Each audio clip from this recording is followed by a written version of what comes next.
Por Dentro da Política conversa com o deputado Mauro Bragato, do PSDB, que é presidente da Comissão de Finanças, Orçamento e Planejamento nesta Casa de Leis. Bem-vindo ao nosso estúdio, deputado. Muito obrigado pela oportunidade e desta vez com um tema que considero muito importante, que é o Orçamento Paulista. Por falar em Orçamento Paulista, passada a fase de consultas, as audiências públicas, qual vai ser a cara do orçamento do Estado para 2013, deputado? Bom, a cara do orçamento, eu espero que seja a cara que nós ouvimos da população pelo interior afora. Sim. O que ouvimos, uma grande parte está registrada e, acima de tudo, para não ser tão radical, né, o que efetivamente os prefeitos, os vereadores, as lideranças, de um modo geral, se posicionaram em outros mecanismos de participação. Porque isso tem que ser dito, que existem muitos mecanismos de participação que se quer que cada vez mais aprofunde a forma de chegar à discussão orçamentária. Deputado, quando se fala das consultas, das audiências públicas, as pessoas vêm e pedem para o seu bairro, para a sua cidade ou para a sua região. Já há uma cultura, um entendimento de que o orçamento é limitado, que o cobertor é curto? Eu penso que não, né? Eu acredito que esse é um trabalho que nós vamos ter que fazer cada vez mais. E esse é o trabalho que a comissão faz com muita dificuldade, porque o que se quer é fazer a pessoa participar. O que se quer é que cada vez mais o cidadão paulista tenha noção do seu orçamento, do que é possível, do que não é possível e qual é, digamos assim, a forma de definir aquilo que reivindica. Nós temos que pensar que o ato de governar significa escolha. E, acima de tudo, na escolha, nós definimos o recurso possível para investir na maior necessidade, ou daquela região, ou daquele bairro, ou daquele município, ou do Estado como um todo. E como definir essas escolhas, essas prioridades? Quando se fala de um orçamento do tamanho de 175 bilhões, ou seja, alguns bilhões para o metrô, alguns bilhões para o Rodoanel, mas alguns milhões ou alguns milhares para pequenas estradas vicinais, como é essa demanda local frente às grandes demandas do Estado? Bom, o que se quer, na verdade, é que, no caso específico da peça orçamentária paulista, que haja a maior participação possível para que haja, nessa participação, orientação para os deputados. Sim. É claro que nós temos aí câmaras municipais, nós temos aí o próprio Executivo paulista que realiza suas audiências públicas. O que se quer, na verdade, é a educação. E na educação, orientar as pessoas para aquilo que é a maior necessidade. Sim. Nós somos um país, digamos, que eu digo que é desigual, né? E São Paulo reflete a desigualdade. São Paulo tem o maior orçamento dos Estados Federados, mas, na verdade, o orçamento, como todos dos entes, é uma camisa de força, né? E um puxa para cá, outro puxa para lá, e o que tem visto é que os setores mais organizados, eles sempre prevalecem sobre os setores menos organizados. Então, a ideia da comissão, quando busca o interior, quando busca as regiões metropolitanas, é ouvir. Sim. E não queremos competir com o executivo, o que se quer ouvir e fazer o executivo nos ouvir. Eu queria que o senhor explicasse também o papel do legislativo e do executivo quando faz a consulta pública. Para o cidadão comum, não parece que há uma sobreposição? Cada um quer mostrar que está consultando a população, mas na hora de subscrever a emenda ou a peça orçamentária, como é que fica? Quem tem a preponderância? Bom, na verdade, o papel do executivo é o papel do executivo. Para fazer o orçamento, é uma coisa boa aqui de se procurar em todas as regiões do Estado, os técnicos, os responsáveis, ouvirem a população e aquilo servir para ajudar na elaboração. O nosso papel é um pouco posterior. Sim. Né? E claro que quando a gente faz a emenda, ou quando a gente emenda, ou quando a gente debate o orçamento, A gente tem que debater com fundamento. Sim. Né? Então, na verdade, não conflita. Eu penso que ajuda, porque se a gente ouve, se a gente consulta o interessado, tenho certeza que a gente erra menos. Sim. E tem um hábito no Brasil, a meu ver, herdado do tempo da ditadura, de ouvir pouco. Né? E isso tem permeado na história do meu acompanhamento aqui na Assembleia. Muitos anos atrás se inventava programas, né, que não tinha nada a ver com a vontade da população. Com a realidade local. Não, com a realidade do Estado. Se inventava, a secretaria tal inventa um programa. De repente, aquele programa não pegava. Por quê? Porque era da vontade do secretário, ou mesmo do governo, do governante, ligando para marcar a posição. Bom, sim, eu fiz aquilo. Né? Felizmente, as coisas estão mudando.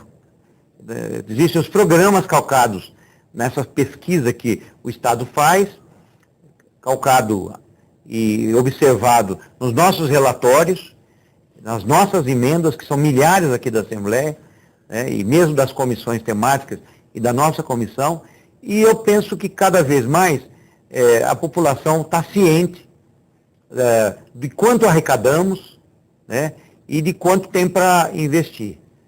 Não é tanto assim. E daí a importância do debate, né? Mas, na verdade, a educação digamos, cívica. É uma educação Sim. cívica. Quer dizer, a pessoa tem que saber quanto que o Estado arrecada, né, onde é gasto, né, e por que é gasto, porque todo mundo paga imposto. Isso é um dado de civilidade que o brasileiro vai ter, e em especial o paulista vai ter que ter cada vez mais. Este ano, o Maurício Hoffmann, um representante, um técnico da Secretaria de Planejamento, acompanhou as audiências públicas. Isso cria uma sinergia, um contato direto, uma melhor exposição dos problemas e das possibilidades que o orçamento pode trazer para as pessoas, para as regiões? Isso melhora. Ainda há essa cultura de não se permitir, digamos, interferência, mas melhora. Mas se a gente for fazer uma análise mais fria, nós vamos ver que há movimentações em diferentes setores. Digamos que a sociedade participa mais. Sim. Né? E digamos que o executivo está mais aberto a esse debate. Porque a legislação não é favorável à ação do parlamento. Sim. A legislação ela é herdada, né, e ela é dura em relação à história de que o deputado não pode apresentar emenda que gere despesa, ou Sim. projeto, coisa parecida. Então nós temos limitações, mas o verbo nós temos.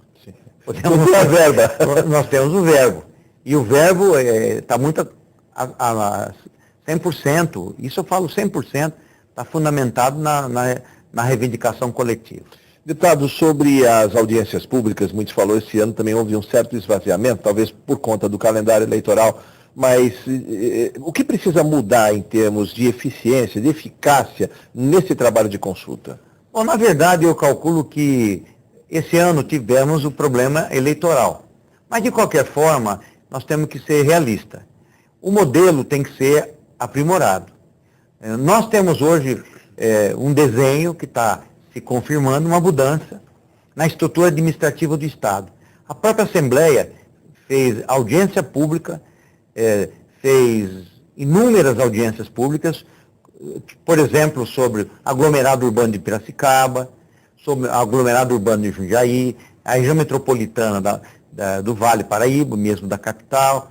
Quer dizer, que se criou mecanismos de participação nessas estruturas administrativas.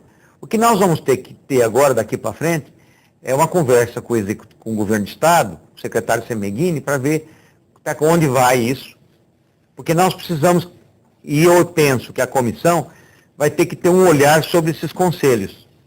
Né? Nós temos que, a comissão, eu defendo, Jorge, que a comissão procure o Conselho da Região Metropolitana, para ouvir. O aglomerado urbano de Jundiaí, por exemplo, as outras regiões metropolitanas.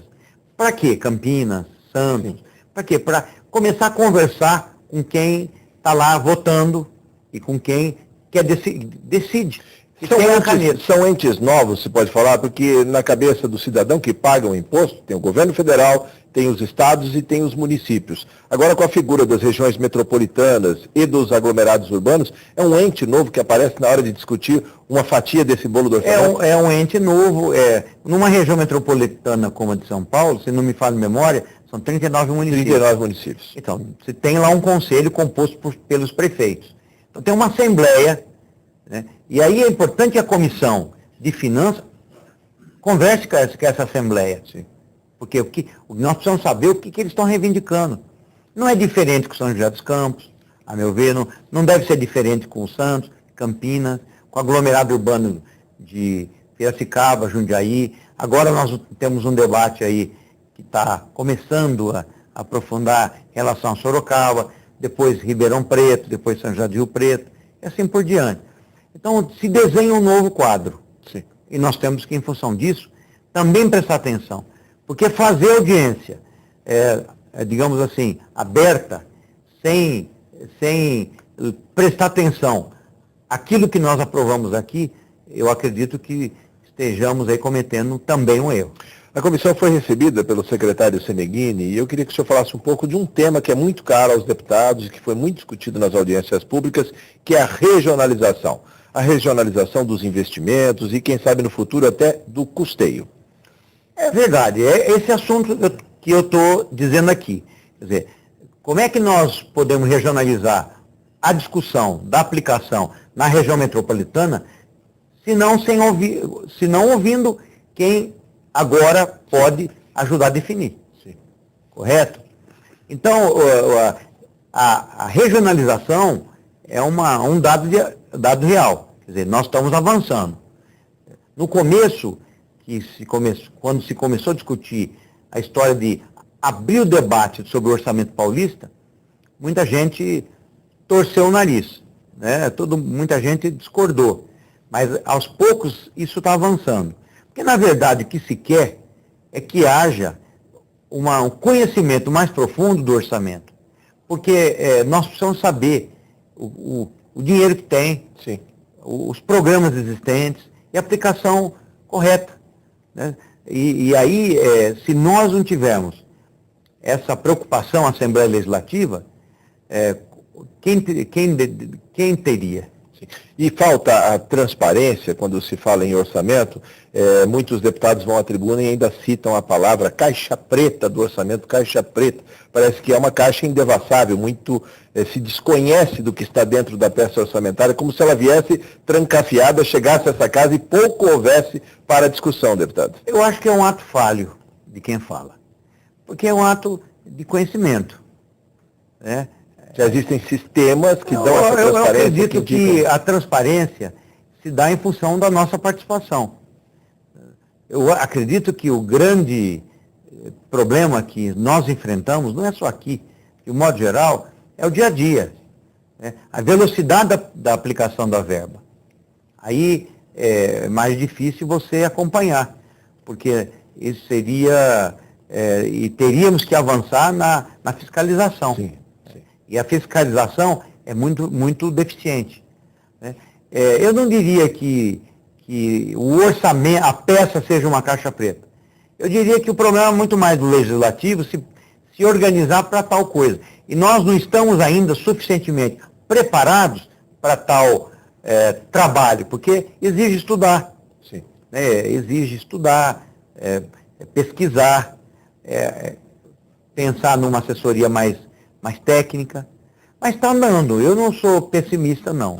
Sim. Nós estamos caminhando. O que São Paulo aprende e o que ensina, levando o orçamento para as regiões, para os rincões do Estado, para as bordas, as mais deprimidas economicamente, eu digo assim, a Comissão de Orçamento visitou aí pelo menos 20 cidades, né, discutindo o orçamento, e eu queria que o senhor falasse um pouco dessa experiência de discutir, de debater, e isso já é o 8º ano consecutivo.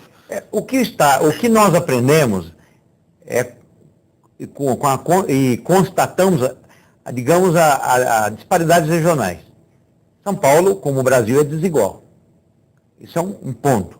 O segundo ponto que nós temos que levar em conta é que o desafio da Assembleia é chamar a população para debater.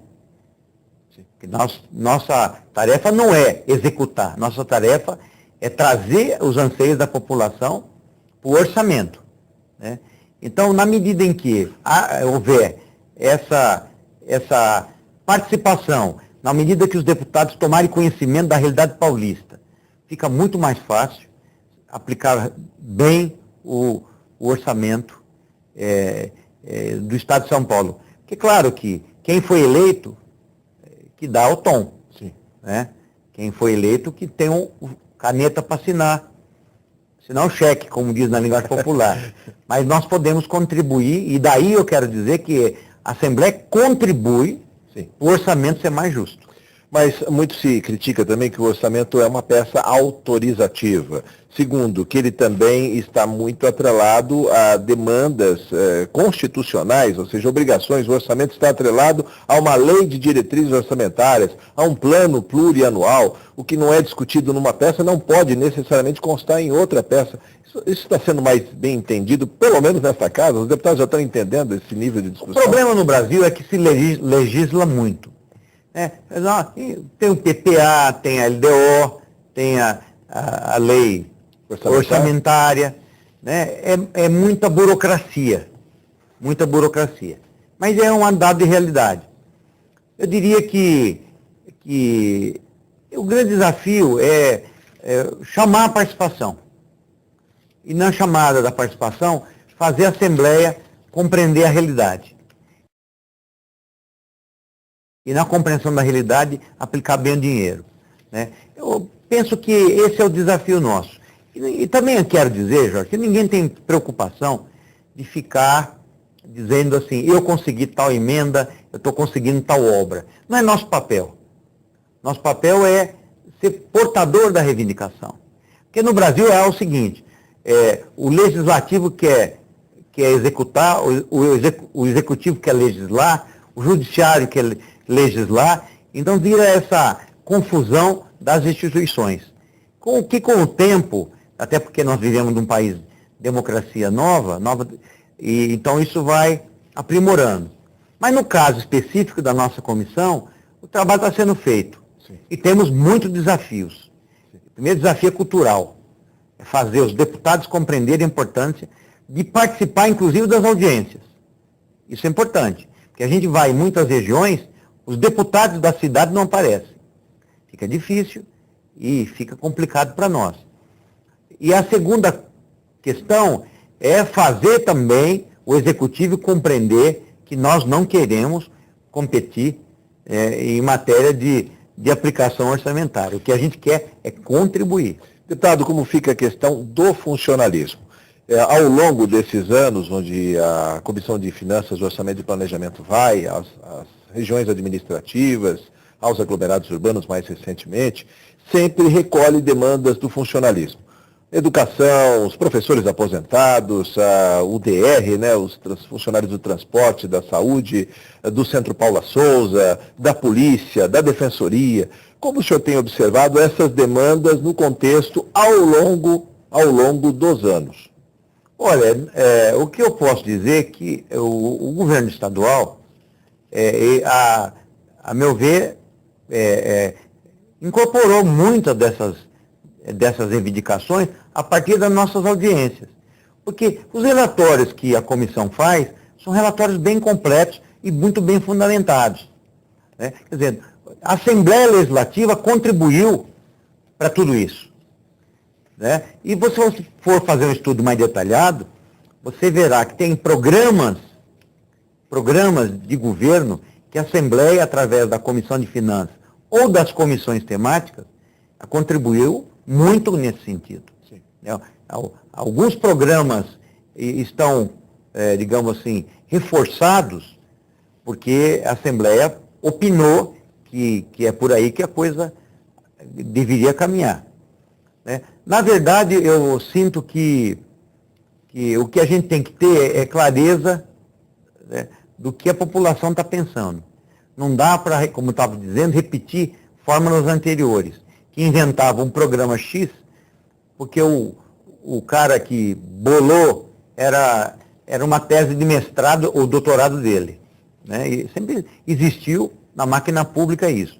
Então, nós estamos querendo quebrar, né? Então, eu penso que com o tempo, as coisas vão ficar cada vez mais claras, né? E nós vamos evitar aquilo que você já viu, né, e acompanhou em muitas audiências de dirigentes de sindicatos de funcionalismo público, muitos dizerem e confundirem com o orçamento do Estado como se fosse só para aplicação, digamos, do salário dos funcionários. Sim. Esquecendo parcelas da população, milhões que não estavam representados. Né? Deputado, Acho que a falta de uma educação financeira, de uma educação focada nessa questão, muitas vezes se comete alguns erros. Aí. Praticamente no encerramento da nossa conversa, eu queria um jogo rápido sobre alguns temas muito presentes nas audiências públicas. Contrapartida do IANSP. Eu penso que nós vamos evoluir para isso, né? Já existe, o que eu saiba, o anteprojeto do Executivo. A questão do IANSP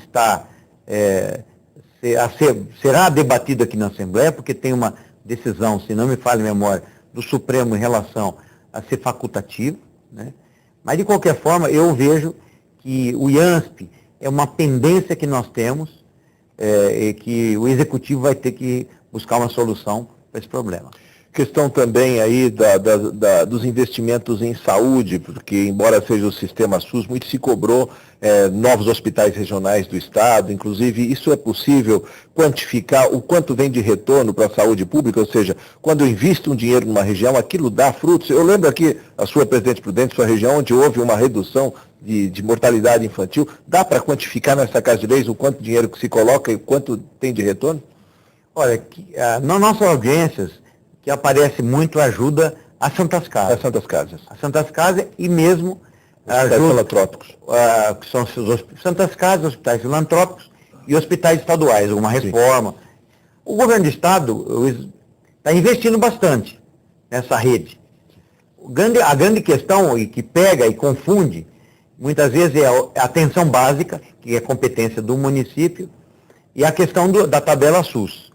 Porque na nossa audiência, tudo isso mistura. E quanto mais se eleva o debate e a cobrança vem de quem está perto, né? Então, eu quero dizer que naquilo que está presente, ajuda aos hospitais filantrópicos e ampliação de leitos públicos do Estado em regiões que não se tem estrutura. Precatórios. Não, precatório, esse é um assunto que está muito a ver mais hoje com o Tribunal de Justiça, que enfrenta dificuldades, isso dito pelo presidente recentemente aqui, dificuldades para o pagamento. O Estado, que eu saiba, uma fala do secretário Calab, aqui na Assembleia Legislativa, está fazendo a parte dele. Deputado, repartir o bolo quando ele cresce é muito melhor, mesmo com a crise internacional, a crise mundial, as receitas paulistas crescem até acima da média nacional. O que o senhor vislumbra para este novo orçamento que deve chegar a essa Casa de Leis, o que o senhor vislumbra em termos de investimentos, de crescimento das receitas e das poupanças, ou seja, da capacidade paulista de fazer investimentos produtivos? Bom, eu não tenho todos os dados, mas eu imagino que o crescimento vai ser menor do que foi, né? Nós vamos ter um orçamento esse ano que termina em uma arrecadação, melhor dizendo, financeira, 180 bilhões, nós vamos, espero chegar a 200 bilhões. 200 bilhões. Para isso a economia tem que estar bombando. No patamar, nos dias de hoje, a coisa está um pouco mais devagar. Mas, de qualquer forma, o Estado de São Paulo está numa condição financeira muito boa, né? E, nesse particular, nós aprovamos aqui muitos empréstimos internacionais para aplicação na saúde, no transporte, na mobilidade urbana, bastante, transporte rodoviário. Então, existe São Paulo, caminha bem. Mas eu quero crer que ainda é bastante... não é suficiente para as nossas necessidades. Voltaremos ao tema. Muito obrigado por sua entrevista, deputado. Obrigado a você. Senhor deputado Mauro Bragato, do PSDB, presidente da Comissão de Finanças, Orçamento e Planejamento. Você ficou por dentro da política. Obrigado por sua audiência.